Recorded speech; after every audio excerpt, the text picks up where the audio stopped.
Quand on parle d'investissement physique, deux noms reviennent tout le temps, l'or et l'argent. Mais comment acheter un lingot sans se faire avoir? Comment être sûr qu'il est authentique? Et est-ce que ça a vraiment rapporté de l'argent sur les 10 dernières années? Dans cette vidéo, on répond à tout ça clairement. L'or et l'argent ne sont pas comme une action ou une obligation. Ce sont des actifs physiques, des valeurs refuges. Historiquement, quand les marchés financiers vacillent, l'or grimpe. En 2025 et début 2026, l'or a atteint des records autour de plus de 5000 $ l'once avant correction dans certaines périodes récentes. Ce qui montre à quel point il peut être recherché en période d'incertitude économique et géopolitique. L'argent, lui aussi, a connu des mouvements impressionnants. Parfois plus volatile que l'or, il peut faire des mouvements encore plus larges lorsque l'industrie l'utilise beaucoup. Pour évaluer si l'achat de lingots aurait été rentable, il faut regarder l'histoire récente des cours. Or, selon des historiques de cours, l'or est passé d'un peu plus de 1000 $ l'once en 2015 à plusieurs milliers de dollars en 2025, soit une progression cumulée significative sur 10 ans. Argent. L'argent est resté relativement bas pendant des années, gravitant autour de 20 $, 30 $ l'once, avant de montrer des hausses spectaculaires ces dernières années, parfois atteignant des niveaux bien supérieurs à 90 $ selon les marchés spot.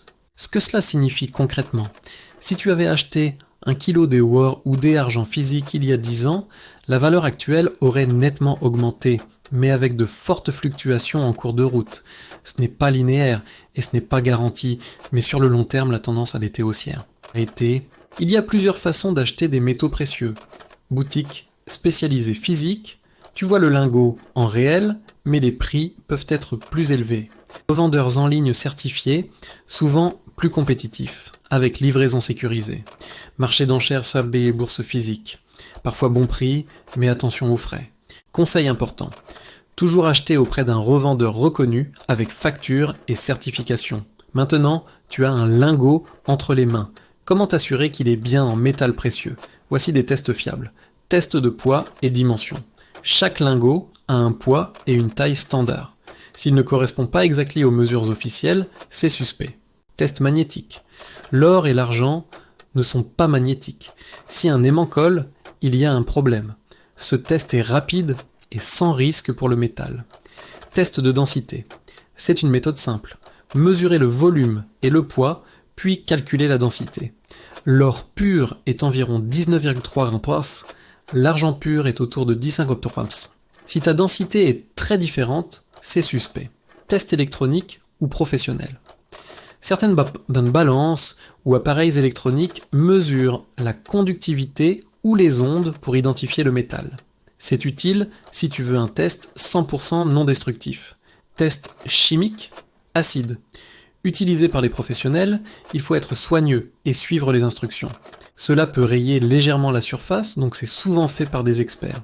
Après achat, il faut penser à la conservation, coffre à domicile. Si tu as un coffre robuste, c'est une option, mais assure-toi d'une bonne assurance. Coffre bancaire sécurisé, plus sûr, mais avec des frais. Société de stockage spécialisée. Elle garde tes lingots en dépôt avec sécurité professionnelle. Ne laisse jamais un lingot dans un endroit non sécurisé. Le vol est un risque réel. Quand tu veux revendre un lingot, plusieurs éléments comptent. Le prix spot, c'est la valeur du métal sur le marché ce jour-là. Le revendeur te paiera souvent un peu moins que le prix spot, car il y a des frais de marge. Variation de cours. Comme pour tout actif, tu gagnes ou perds selon le prix quand tu achètes versus quand tu revends. Délai de vente. Parfois tu dois prendre rendez-vous ou passer par un intermédiaire. Le marché des métaux précieux n'est pas parfaitement liquide. Il peut y avoir des jours où vendre est facile et des jours où la demande est faible. Même si l'or et l'argent sont des valeurs refuges, ils ne sont pas sans risque. Volatilité. Comme en janvier 2026, les prix peuvent chuter brutalement en réaction à des nouvelles économiques, événements politiques ou changements de politique monétaire. Frais de transaction, achat, certification, stockage, revente, tout cela a un coût. Absent de revenus. Contrairement à certains investissements qui versent des intérêts ou dividendes, l'or et l'argent ne produisent rien. Ils s'apprécient ou se déprécient selon l'offre et la demande. C'est un actif de préservation de valeur, pas une machine à cash. L'or et l'argent restent des options valables pour diversifier ton patrimoine, mais pas une solution miracle. Tu peux acheter des lingots physiques pour conserver la valeur à long terme. Tu dois savoir tester l'authenticité, stocker en sécurité et être conscient des frais et risques. Sur les 10 dernières années, les cours ont montré une tendance générale à la hausse, mais avec de fortes fluctuations selon la conjoncture macroéconomique. Avant d'investir, fixe ton objectif. Préservation de valeur, diversification ou spéculation à court terme. La réponse détermine ta stratégie.